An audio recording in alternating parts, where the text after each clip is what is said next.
But seriously though, I'm not a big fan of making outbound cold calls, but will I do it? Will I call VPs of sales, national sales managers? Yes, because I know that this unpleasant activity may lead to pleasant results, that it will lead to more business. If it leads to more business, one of my visions my wife and I have is that we have 3 kids and we have 11 years of college to pay for.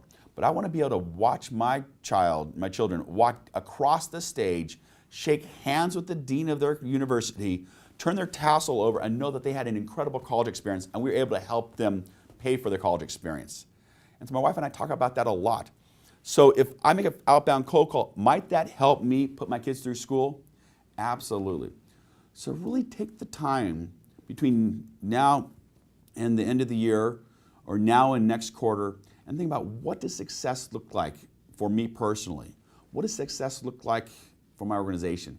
And actually write it down.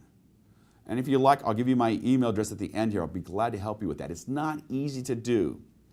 And it's something that what we really find is that top performers almost always have a very, very strong vision because it allows them to do some things that maybe aren't so pleasant, but it leads to the right results. I mean, think about it. Going the extra mile. How come the extra mile, there's not very much traffic on that extra mile highway, is there? Because that's where the top performers are, though, and that's where we need to be, too.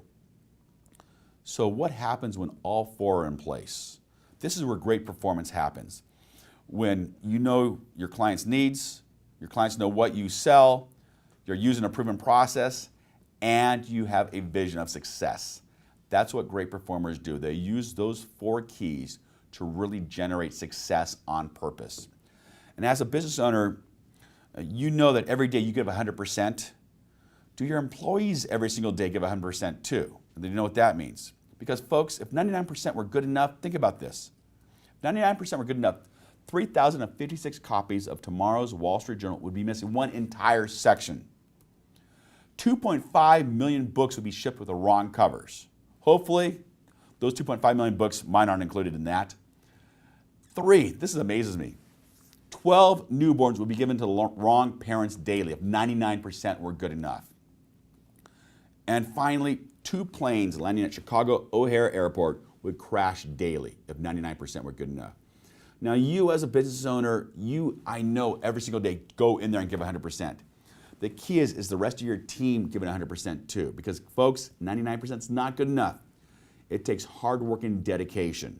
So it's really those keys to success, of creating success on purpose, of knowing your clients' needs, your clients know what you sell, using a process and creating that vision is truly what I've seen top performers use to create huge success.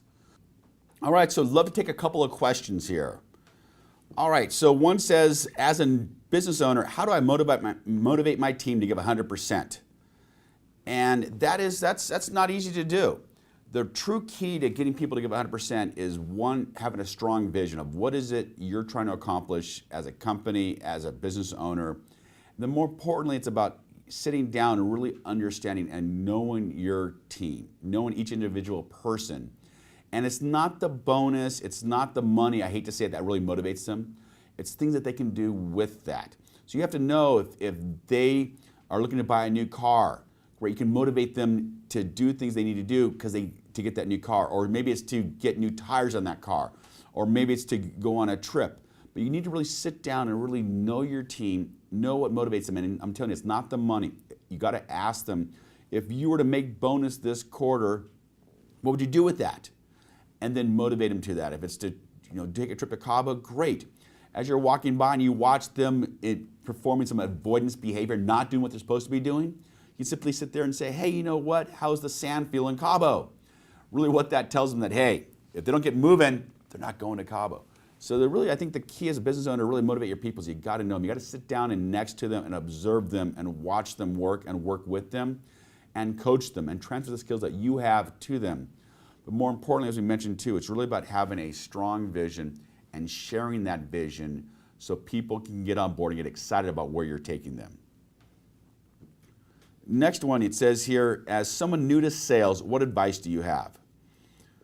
Well, I think it's a great question. A lot of you are new to sales and a lot of you have been very, very experienced. The one thing that I really talk to salespeople about is really getting the process down and practicing your skills. It's doing reading. Take a look at different books. Take a look at Silver Bullet Selling. Take a look at Gittimer's books. There's all kinds of great resources out there.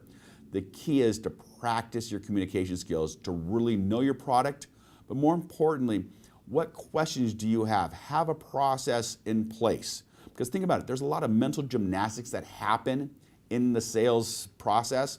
When you're sitting down with somebody, you're thinking to yourself, what am I going to say next? How am I going to say it? What am I going to do? How are they responding to me? So I think the key is to really get a process down and look and observe top performers. Spend time, if you can, with other people in the office or other people in the company who are making it happen. Watch what are they doing, and then do it. Don't reinvent the wheel, folks. The wheel's been invented. The key is, though, with executing effectively over and over and over again. So if you're new to sales, I think it's about spending morning, noon, and night. Learn your lines. Now, I don't believe in scripts, but I believe in having a process. Because I know personally, if I have a process in place, I can then relax and really focus on the customer, and it gives me a lot more confidence. I think one of the biggest things you need to have when you're new to sales is confidence, and I know that having a process gives you that confidence. Great question. Next question is, how do you get over the fear? So I guess you're talking about when I mentioned really stepping into the fear when it comes to asking for the order. And how do you get over that fear? So I think it's not the closing piece where the fear comes. I think it's about doing a great job in pre-call planning, in building rapport, in discovery, in presenting a really truly tailored solution, and then already know what those concerns are and practicing on them. Is when you do those steps of the process well, the close is just a natural step in the buying process. You really don't. You have to ask for an order, yes, but if you do a great job, I guarantee you'll have much more confidence to ask for the order, because your customer is going to see how your solution is going to help them get to where they want to go. So when it talks about getting over the fear, ask for the order, step into the fear, but more importantly, take the time up front and do the process right. Don't shortcut it. All right, what it says here is, what questions do I ask? So I think you're talking about the discovery questions. When I talk about the discovery process, and it is very important that you have key questions that you ask and that they're in a logical order. When you're talking to somebody, it can't be an interrogation, or you can't put them in the witness box and start peppering them with questions. You have to do it in a logical sequence. And I think a lot of the questions you can already have in your hip pocket before you ever sit down with them. And I think some of the key questions to have is to have them in somewhat of a logical order, like current situation, and go general to specific. Tell me a little bit about kind of where you're at right now. How did you get to where you are right now? Maybe ask them something general. Or if you're talking to a small business owner, how do you get started in this business? Start general. People like to talk about where they currently are right now. Think about it. If you and I were friends and we haven't seen each other, let's say 5, 6, 7 years, and I invited you down to San Diego, I go and pick you up at the airport, going to bring you over to my house. The first question I ask you, and I haven't seen you in 5 or 6 years, is not, hey, tell me, where do you see yourself in the next 3 to 5 years? No, I'm going to ask, hey, tell me what's going on. So what question to ask is really specific to what you're selling, but think about it in current situation, and think about it, if you can, about their family, their occupation, their recreation, or their money. I call it FORM, F-O-R-M, family, occupation, recreation, money. Start off with the current situation first, then move to the desired situation. Because if you have a current situation and the desired situation, if they are far apart, there, folks, lies the buying gap. If their current situation is identical and overlaid with their desired situation, there's no prospect there. Move on, find somebody else. But it's the questions you ask are going to help you discover that buying gap. And if you could, take a look. There's a lot of stuff in the book about great questions to ask. I hate to pitch the book all the time, but the reason that I wrote the book is I didn't see a process book out there that really had these type of questions in it, had the process in place. That's why I wrote the book for you. The next question here is, how do I approach current clients to talk to them about my products and services? Well, if you work with a lot of current clients, I think one of the things you can potentially do is, I call it account review meeting. I think it's a great way to proactively serve your clients. So it's about getting up on the phone and setting an appointment with them to sit down and take a look at their account or at what you've been doing with them. And I think this account review meeting is an ideal opportunity to really take a look at where they are right now. And folks, here's the thing too, that people's situation changes. And is your product and service keeping up with their changes? I mean, when I look at a bank, I really look for a proactive banker who can outsell a better company through my banking relationship. So I sit down with Michael Sexton and Joe Bowers here at Nevada State Bank at least twice a year, really talking about where our outsell is and where we're going to make sure that my products and services are staying up to date with what we need. So sit down with your customers, proactively go talk to them and say, you know what, I want to really make sure that we are serving you the best way possible. I know things may have changed. I want to make sure that our products and services are meeting your needs too. And let me ask you this, have you ever had a client that you called and they say, wow, you know what, I just bought that the other day from somebody else. Has that ever happened? I know how frustrating that is for me when I call clients like that too. So I think you need to consistently be in front of them, talking to them and making sure that you understand where they're at and where they want to go and see if anything has changed. All right, next question. Oh, this is a good, it says, I hear cold calling is dead, but I need to make cold calls. How can I be more effective at it? Well, the cold calling is, folks, it's not easy, especially if you're calling residents with the do not call list, the DNC. It's difficult to make outbound cold calls. And yes, like I mentioned before, I'm not a big fan of them, but sometimes I think they are a necessary evil because you cannot have an appointment with a prospect until you pick up the phone and actually call them. Can you use social media? Absolutely. That works to get people into the pipeline, but sooner or later you're going to have to talk to them face to face or via the phone.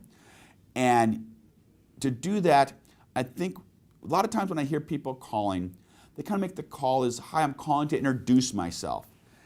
And I think that 2, 3, 4, 5 years ago, that call worked really well. Or you know what, I'm going to be in your area. But I think about it right now is that, folks, I think people are doing twice as much with half the people. And personally, I don't have time to meet another salesperson. So I think the call has to have what I call a hook. Let me give you an example. I was just working with a banker, and he was calling on automobile dealerships. And so I asked him, you know, do you bank any dealerships now? He said, no, I don't. But he had a list of about 4 dealerships he wanted to call that were in his marketplace. So we made a couple of quick phone calls throughout the bank. We found that another gentleman had actually 2 dealerships in his portfolio. So we asked him, what is the current issue dealerships are having? And it was really interesting. He mentioned the fact that, think about it, if you own a dealership and a customer came in to purchase a car, they wrote out a check for, say, $3,000 for the down payment, tax, and license, and they drove that new car off the lot. Well, how long does it take for the bank to get back to that auto dealership to let them know, unfortunately, that customer's check did not clear? Sometimes that could be 3, 5, even 7 or 8 days. And if that's the case, I mean, what just happened to that new car? If it's 7 days later, folks, that new car is now a used car.